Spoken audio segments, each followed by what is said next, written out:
बिस्मिल्लाहिर्रहमानिर्रहीम। My dear students and viewers, अस्सलाम वालेकुम। मैं हूं प्रोफेसर नसीर अहमद गाज़ी और आज मैं अपनी इंग्लिश लैंग्वेज सीरीज़ का लेक्चर नंबर 74 लेके हाज़िर हुआ हूं। और आज का लेक्चर भी बच्चों कंटिन्यूटी है पिछले लेक्चर्स की, क्योंकि ये टॉपिक है letter writing and application writing के how to write a letter and an application. और आज इसका होगा पार्ट सी, यानी थर्ड पार्ट आज हम इसका करेंगे। और लास्ट वीक बच्चों हमने डिस्कस किया था इनफॉर्मल लेटर्स और वो मैंने कहा था कि मैट्रिक लेवल और इंटर लेवल पर ज़्यादा पूछे जाते हैं। आज हम जो टाइप करने लगे हैं that is formal letters and application. That is a very very important कि फॉर्मल लेटर हो या एप्लीकेशन हो, वो किस शक्ल में होती है, उसका फॉर्मेट क्या होता है, उसके एग्जांपल्स दे के समझाऊंगा। फिर मुख्तलिफ़ किस्म के लेटर्स जो हैं उनके भी इंट्रोडक्शन बताऊंगा। So it's a very important lecture and it's a very important type in the sense कि ये पेपर में इसके हर लेवल पे, मैट्रिक से लेके बीएस लेवल तक, हर लेवल पे इसके आने के, और बीएस लेवल पे और बीए बीएससी लेवल पे तो ये आता ही ये है ना, यानी इनफॉर्मल तो आते हैं। और फिर भी इसकी भी आगे टाइप्स हैं, मसलन एप्लीकेशंस हैं या लेटर्स हैं। एप्लीकेशन और लेटर में कोई फ़र्क नहीं है, एप्लीकेशन भी एक लेटर ही है, ठीक। वो फॉर्मल लेटर्स किस शक्ल में होंगे या फॉर्मल एप्लीकेशन किस शक्ल में होगी। फिर उसके बाद लेटर फॉर जॉब आगे हम चल के देखेंगे। फिर लेटर टू द एडिटर, ये सब फॉर्मल लेटर्स के आगे सब टाइप्स हैं और यही ज़्यादा पेपर में पूछे जाते हैं, ठीक। सो हम देखते हैं कि फॉर्मेट क्या है ऑफ ए फॉर्मल लेटर और ए फॉर्मल एप्लीकेशन। इसका फॉर्मेट जो है क्या होता है। सबसे पहले इसमें भी आता है सेंडर्स एड्रेस, वही लेफ़्ट साइड पे नंबर 1 हम अपना एड्रेस लिखेंगे, वही एग्जामिनेशन हॉल सिटी ABC, ठीक है, वो लिखेंगे जैसे पिछले लेक्चर में मैंने आपको समझाया था, वही चीज़ें यहाँ चलेंगी। उसके बाद आ जाती है डेट ऑफ द लेटर, यानी आफ्टर द एड्रेस। फिर वो एड्रेस के फ़ौरन बाद अगली लाइन में हम डेट लिखेंगे। डेट के 3 तरीके बताए थे आपको। 16 फरवरी यानी मंथ से पहले अगर आप डेट लिखेंगे तो TH साथ डालेंगे, कॉमा 2022, फरवरी 16 2020 पिछले लेक्चर में समझा दिया था, और 16/0.02.2022 यानी 16 फरवरी 2022। उसके बाद आ जाता है एड्रेस ऑफ द एड्रेसी। ये भी लेफ़्ट साइड पे जहाँ आपका एड्रेस ख़त्म होता है उसकी एक लाइन छोड़ के सेंडर्स एड्रेस जो है, after the sender's address the address of the addressee. Sender है जो भेज रहा है, नहीं मैं भेज रहा हूँ फ़र्ज़ करें, और जिसको भेज रहा हूँ उसका एड्रेस जो है वो इधर आ जाएगा, ठीक है, लेफ़्ट साइड पे मुख्तलिफ। और ये मुख्तलिफ़ किस्म के होंगे, डिपेंड करेगा प्रिंसिपल क्या है तो हम लिखेंगे प्रिंसिपल को। अगर जो है किसी प्राइवेट कंपनी का है तो कंपनी को लिखेंगे, जिसके आगे एग्जांपल्स में आप देखेंगे। सो ये जो एड्रेस है इसका को एक फार्मूला नहीं होगा, इसके डिफरेंट फार्मूले होंगे, डिफरेंट अंदाज में ये लिखा जाएगा, जो आगे मैं एग्जांपल्स में आपको बताऊंगा। उसके बाद आ जाता है सब्जेक्ट, बहुत बहुत इंपॉर्टेंट चीज़ कि एड्रेस जब आपने उसका लिख दिया, जिसको भी लिखा है, प्रिंसिपल को लिखा है तो आप लिखेंगे the principal, college ABC, city XYZ। इस तरह अगर आप किसी कंपनी को लिख रहे हैं तो कंपनी के मैनेजिंग डायरेक्टर को लिखेंगे, मैनेजर को लिखेंगे, ठीक है। किसी और बैंक को लिख रहे हैं तो बैंक के मैनेजर को लिखेंगे, डिपेंड्स। वो उस पेपर में उन्होंने आपको दिया होगा कि आपने किसको लिखना है, फर्जी नहीं होगा, पेपर में मेंशन होगा। उसके बाद आ गया सब्जेक्ट। उसके बाद जैसे ही आप एड्रेस मुकम्मल करते हो उसके बाद एक लाइन छोड़ के सेंटर में, पेज के सेंटर में आप लिखते हो सब्जेक्ट, हेडिंग दे के, हेडिंग ऑफ द कंप्लेंट या रिक्वेस्ट या इशू या मैटर, यानी जो आप कंप्लेंट कर रहे हैं उसकी जो रिक्वेस्ट आप कर रहे हैं। देखो ना, कंप्लेंट एक एप्लीकेशन नहीं है, वो लेटर है, ठीक। इशू और मैटर, कोई भी मैटर है आपका। सो मैंने कहा ना, लेटर और एप्लीकेशन में फॉर्मल सेंस में कोई फ़र्क नहीं होता, और इनफॉर्मल में तो एप्लीकेशन होती नहीं, इनफॉर्मल में होता ही सिर्फ लेटर है। तो ये हेडिंग जब आप दे देंगे उसके बाद आ जाता है सैल्यूटेशन, जिसको आप एड्रेस कर रहे हैं, वही एक लाइन छोड़ के फिर लेफ़्ट साइड पे आप लिखेंगे, मसलन क्या लिखेंगे, sir, madam, respected sir, respected madam. ये आपके ऊपर डिपेंड करता है कि इसको मेल को कर रहे हैं तो सिंपली सर मैडम लिख देंगे, रिस्पेक्टेड सर, रिस्पेक्टेड मैडम, और उसके बाद comma. Then we come to the body of the letter या बॉडी ऑफ द एप्लीकेशन। फिर एक लाइन छोड़ के आप यहाँ अगली लाइन में भी आप लिख सकते हैं, आप पे डिपेंड करता है, ठीक है। सैल्यूटेशन के फ़ौरन बाद अगली लाइन पे भी लिख सकते हैं और एक लाइन छोड़ के भी लिख सकते हैं। उसमें इंट्रोडक्शन, पहला पार्ट उसका भी इंट्रोडक्शन है, ब्रीफ। वो क्या है, give your brief introduction and come direct to the point. एक छोटा सा पैराग्राफ आप बनाएंगे जिसमें आप अपना तारुफ करवाएंगे और डायरेक्ट उस पॉइंट पे आ जाएंगे जिस पॉइंट के लिए आप लेटर लिख रहे हैं।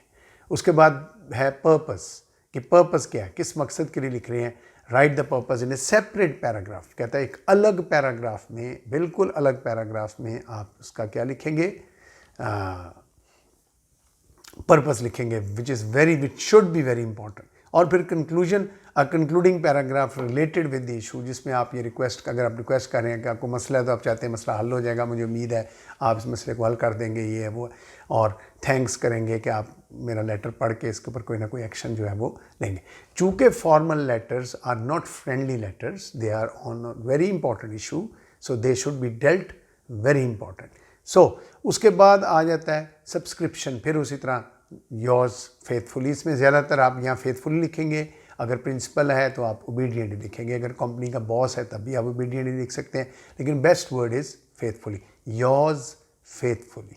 ठीक, उसके बाद आ गया कि different introductions of formal letter, के जिस तरह हम इनफॉर्मल लेटर के इंट्रोडक्शन थे, तो चूँकि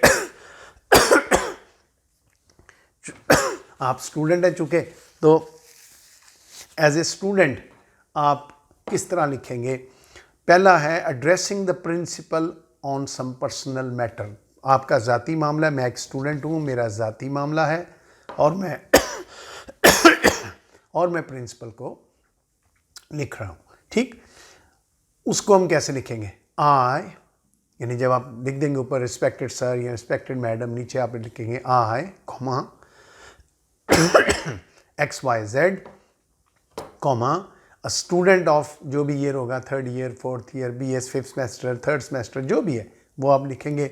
हैविंग रोल नंबर, जो भी आपका रोल नंबर होगा, DEF लिख के, और ये ओरिजिनली लिखना कभी भी। फिर have been facing a serious problem या issue for the last few days, मैं किसी बहुत इंपॉर्टेंट मसले में उलझा हुआ हूँ पिछले चंद दिनों से, ये आप इंट्रोडक्शन देंगे, ये आपका इंट्रोडक्टरी सेंटेंस होगा, और उसके बाद डायरेक्ट आप आ जाएंगे कि मसला है क्या, डायरेक्ट मसले पे आ जाएंगे। इसी तरह addressing the principal on some combined issue, आप प्रिंसिपल को एड्रेस कर रहे हैं लेकिन कंबाइंड इशू है, पूरी क्लास का है, या फ़र्ज़ करें आप हॉस्टल में रह रहे हैं, ये अक्सर पेपर में आया हुआ है कि हॉस्टल के स्टूडेंट्स के मसाइल जो है, तो हॉस्टल में आप रह रहे हैं तो वो आपका पर्सनल मैटर नहीं है, कंबाइंड एफर्ट है। उसमें हम क्या लिखेंगे, we comma students of dash class, जो भी क्लास होगी आप उधर मेंशन कर सकते हैं। वुड लाइक टू ड्रॉ, अब अगर फ़र्ज़ करें आप हॉस्टल का है तो आप लिख सकते हैं we comma students of hostel, ठीक है, comma would like to draw your kind attention to a very serious problem prevailing in our college, और अगर वो मसला हॉस्टल का है तो आप कह सकते हैं prevailing in our hostel। ठीक, उसके बाद तीसरे नंबर पे आ जाता है addressing someone on some personal matter। someone means not the principal, any other person, can be a manager, it can be deputy commissioner, it can be SSP police, it can be any person who is not a teacher, who is not the principal of the college, उसको आपने address करना है।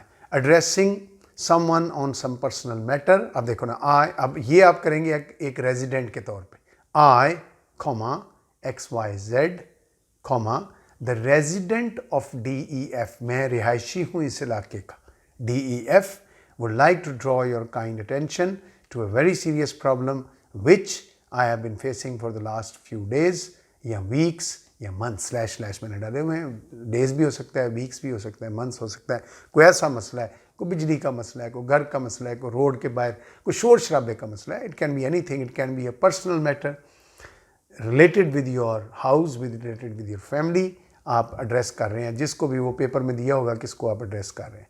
इसी तरह addressing someone on some combined matter और issue, कि कोई combined matter है, पूरे मोहल्ले का मसला है, ठीक है, मसलन फ़र्ज़ करें कोई बुरी फैमिली वहाँ आ गई है और उसकी वजह से आप पूरा मोहल्ला तंग है, या कोई लॉ एंड ऑर्डर की सिचुएशन ख़राब है, आए दिन स्नैचिंग हो रही है, ये वो चीज़ें मैं बोल रहा हूँ जो पेपर्स में बच्चों पूछी जाती हैं, ठीक, वो आप लिखेंगे।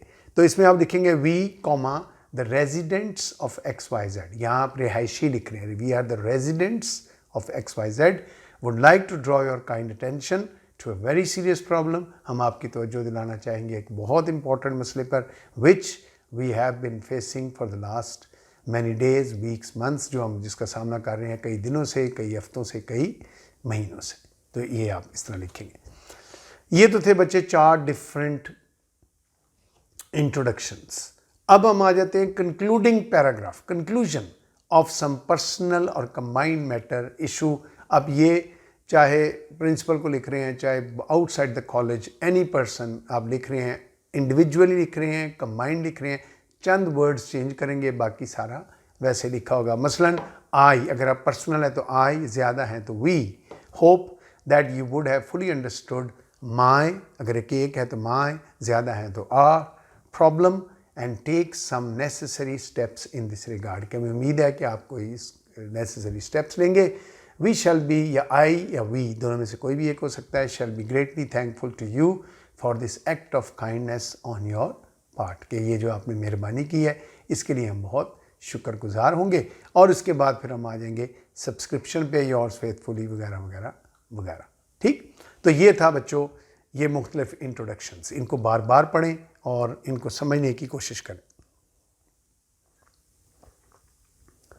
उसके बाद हम आ जाते हैं स्पेसिमेन ऑफ फॉर्मल लेटर्स या एप्लीकेशन। ये स्पेसिमेन क्या है, फॉर्मल लेटर्स का या एप्लीकेशंस का स्पेसिमेन जो है वो क्या होगा, यानी कैसा पैटर्न जो है वो हम रखेंगे, उसका एग्जाम्पल जो है वो एक दे के हम देखते हैं। अब फिर ये वो एग्जांपल्स हैं जो पेपर्स में इंटर लेवल पे, इवन मैट्रिक लेवल, मैंने कहा था ना जो फॉर्मल लेटर्स हैं वो मैट्रिक में भी आते हैं, इंटर में भी आते हैं, बीएस में भी आते हैं, बीए में भी आते हैं, बीएससी में भी आते हैं, सब में आते हैं, एडीपी जिसको आजकल हम कह रहे हैं उनमें भी आते हैं। An application to the principal for leave, बड़ी कॉमन है, बड़ी पुरानी घिसी पिटी, के प्रिंसिपल को आप एप्लीकेशन लिख रहे हैं छुट्टी के लिए। पैटर्न वही होगा, लेफ्ट साइड पे पहले आपका एड्रेस आएगा, एग्जामिनेशन हॉल, सिटी ABC, उसके बाद डेट आएगी 20 मार्च 2022, और उसके बाद एक लाइन छोड़ के सेंटर में सब्जेक्ट आएगा, सब्जेक्ट लिखेंगे SUB और कोलन डालेंगे 2 डॉट, और उसके बाद अंडरलाइन करके लिखेंगे हेडिंग बनाकर एप्लीकेशन फॉर लीव। ठीक, अगर वो लीव पाकिस्तान से बाहर की है तो आप लिख सकते हैं application for x Pakistan leave, वो आपके ऊपर डिपेंड करता है। सब्जेक्ट फिर लेटर के अंदर ही दिया होगा, उसमें आपको कोई प्रॉब्लम नहीं आएगी। रिस्पेक्टेड सर, उसके बाद एक लाइन छोड़ी और लेफ्ट साइड पे आपने सैल्यूटेशन आ गई, रिस्पेक्टेड सर, और उसके बाद you come to the main letter. फिर 3 पार्ट होंगे, introductory, small introduction, then main purpose, ठीक है, और उसके बाद कंक्लूजन। ठीक, अब लेटर हमने स्टार्ट किया, आई XYZ student of dash class, जो भी क्लास आपकी होगी, हैविंग रोल नंबर, जो भी रोल नंबर होगा, would like to, original roll number नहीं लिखना, ABC XYZ DEF कुछ भी लिख सकते हैं। वुड लाइक टू स्टेट, मैं ये कहना चाहूँगा that I have not been feeling well for the past 2 weeks, पिछले 2 हफ्तों से मेरी तबीयत ठीक नहीं है, पिछले 2 हफ्तों से मेरी तबीयत ठीक नहीं है। Last week I came to college almost regularly, पिछले हफ्ते मैं रेगुलरली कॉलेज आता रहा, यानी तबीयत ख़राब होने के बावजूद मैं रेगुलरली कॉलेज आता रहा, but this week I am finding much difficulty in attending college. इस हफ्ते मुझे बहुत दुश्वारी पेश आ रही है कॉलेज को अटेंड करने के। माई doctor has also advised me at least 2 weeks bed rest, मेरे डॉक्टर ने भी मुझे 2 हफ्ते का बेड रेस्ट जो है वो तजवीज़ किया है कि 2 weeks you have to take a bed rest. I shall be greatly obliged if you grant me leave for at least 2 weeks. मैं बहुत खुश होऊंगा, बहुत obliged होऊंगा अगर आप मुझे 2 हफ्ते की छुट्टी दे दें। और उसके बाद एक फिर वही कम्प्लीमेंट्री कंक्लूजन होता है, लेकिन ये फॉर्मल शक्ल में होगा। अब इसमें कि वो जो एंड था कंक्लूजन, हर लेटर का कंक्लूजन उस लेटर के मुताबिक होगा। इधर हमने सिर्फ क्या लिखा है कि थैंकिंग यू इन एंटिसिपेशन, आपका पेशगी शुक्रिया, और फिर आ जाएगी नीचे सब्सक्रिप्शन, योर्स ओबीडियंटली XYZ। ठीक, इसी तरह ये एक और एप्लीकेशन है नंबर 2, ये वो एप्लीकेशन है फिर जो पेपर में बहुत दफ़ा आई हुई है, हर लेवल पे ये पेपर में पूछी जा सकती है, और इंटर मैट्रिक पे तो बहुत ज़्यादा चांसेस हैं।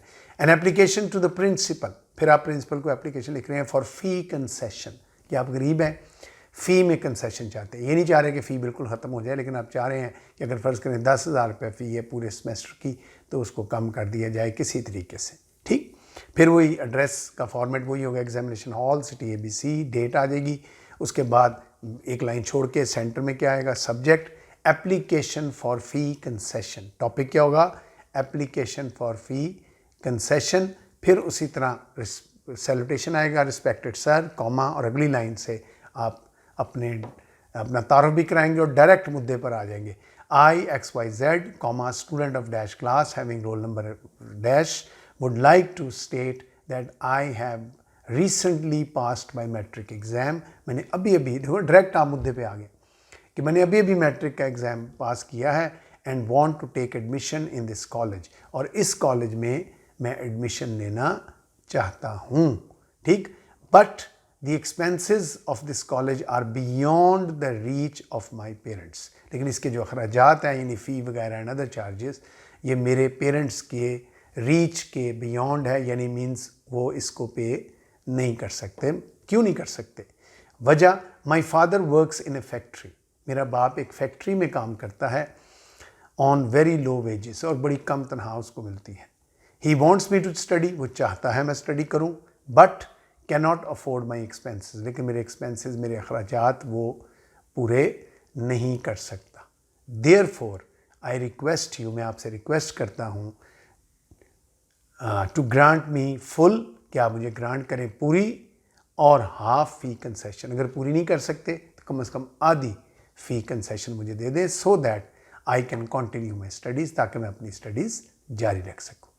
आई and my parents would be great, इसको आप अलग जुमला भी बना सकते हैं, कंक्लूडिंग, या उसका हिस्सा भी बना सकते हैं, अगेन नो प्रॉब्लम। ठीक है, I and my parents would be greatly obliged, मैं और मेरे वालिदैन बहुत मशकूर होंगे, आपके ओब्लाइज्ड होंगे, at this act of kindness on your part, इस एक्ट ऑफ काइंडनेस, या at this act of kindness, या for this act of kindness, दोनों भी आप लिख सकते हैं, दोनों चलते हैं, काइंडनेस ऑन योर पार्ट, और उसके बाद फिर नीचे एक जुमला हम लिखेंगे, वो अलग ही लिखेंगे, थैंकिंग यू इन एंटिसिपेशन। ये एक फॉर्मल लेटर का एक फॉर्मल तरीका होता है, thanking you in anticipation, yours faithfully XYZ।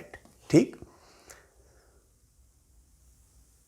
उसके बाद एक तीसरा, ये भी एक एप्लीकेशन है, लेटर भी आप कह सकते हैं, पेपर में, ये भी पेपर में आ चुका है, ये पेपर का ही मैं आपके सामने क्वेश्चन, ये सारे पेपर से मैंने लिए, ये BS वालों को आया था लास्ट ईयर या उससे पिछले साल। लेटर क्या आया था? A letter to the superintendent of police, SP को लिखे letter, complaining against the large number of thefts and other unlawful activities in your area, कि आपके इलाके में चोरियाँ हो रही हैं और गैर कानूनी हरकत बहुत हो रही हैं आपके इलाके में।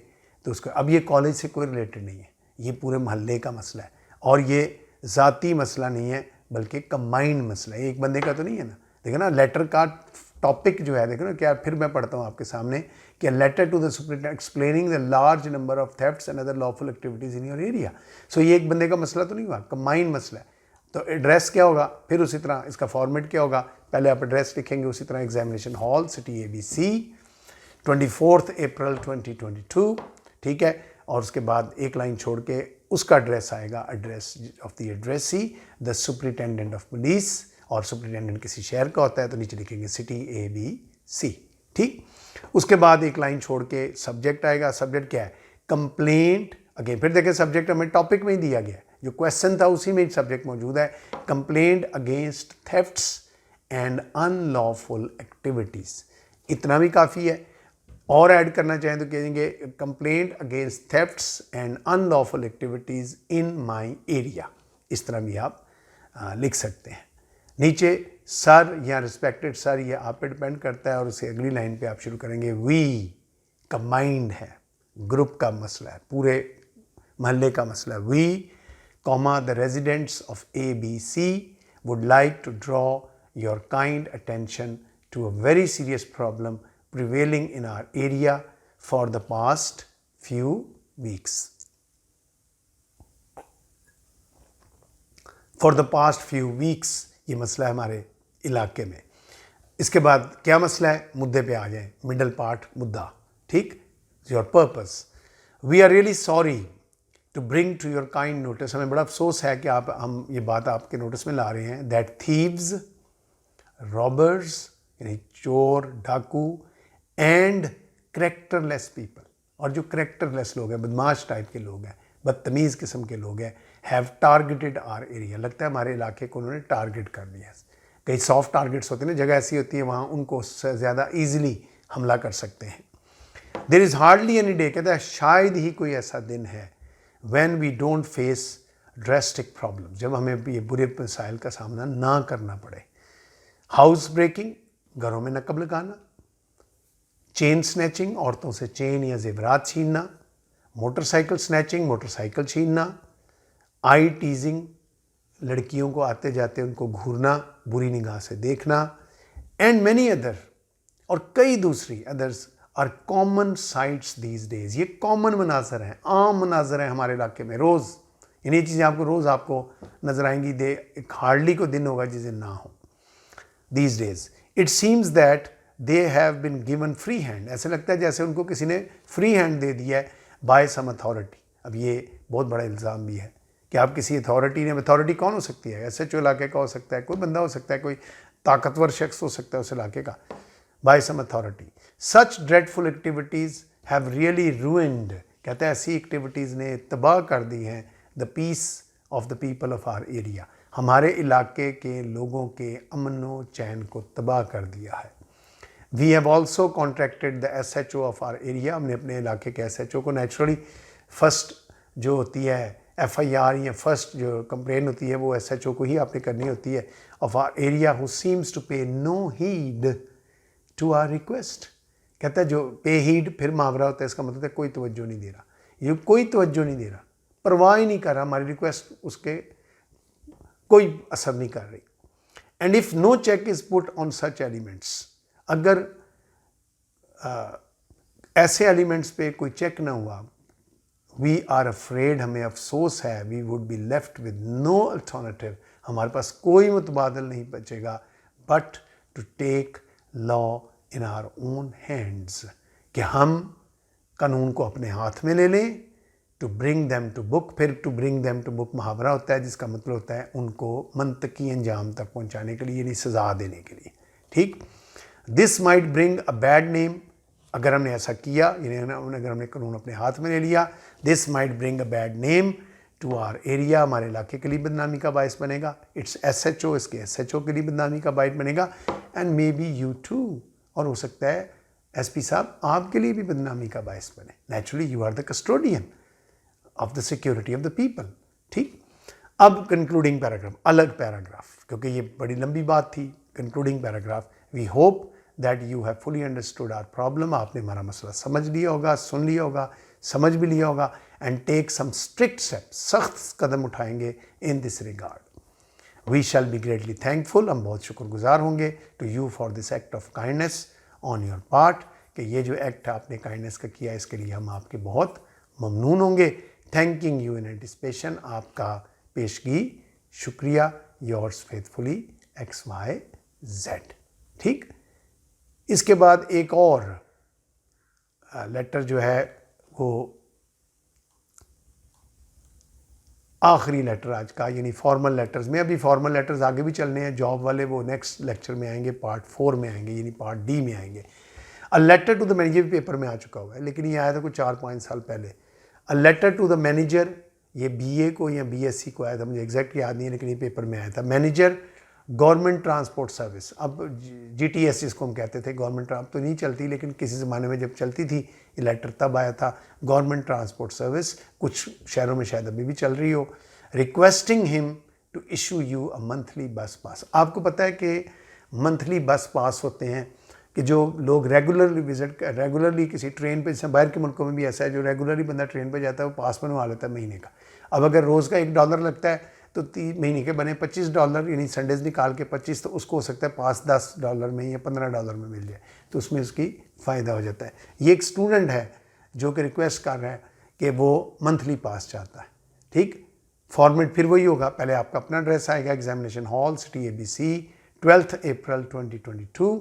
उसके बाद एक लाइन छोड़ के आप अब जिसको लिख रहे हैं, देखो लेटर में क्या लिखा हुआ है, मैनेजर को लिखें, तो लिखेंगे the manager, government transport service, फिर देखें गवर्नमेंट ट्रांसपोर्ट। अब ये ज़रूरी नहीं गवर्नमेंट सर्विस हो, प्राइवेट भी हो सकती है, मेट्रो बस का भी हो सकता है, मेट्रो बस भी गवर्नमेंट सर्विस ही, लेकिन कोई और भी हो सकती है मॉडर्न, यानी किसी प्राइवेट सर्विस को भी आपके मैनेजर को लिख सकते हैं, वो उन्होंने दिया होगा, वो आपने नहीं सिलेक्ट करना।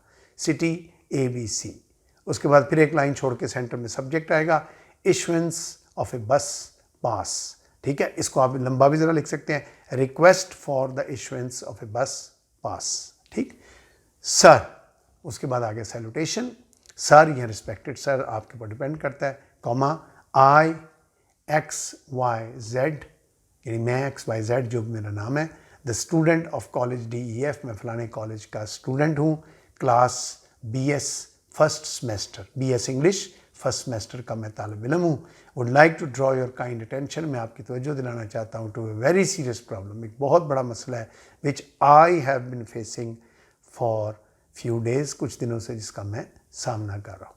ठीक, नया पैरा, फिर उसके बाद न्यू पैराग्राफ होगा क्योंकि इंट्रोडक्शन हो गया। अब आप मुद्दे पे आ जाएं।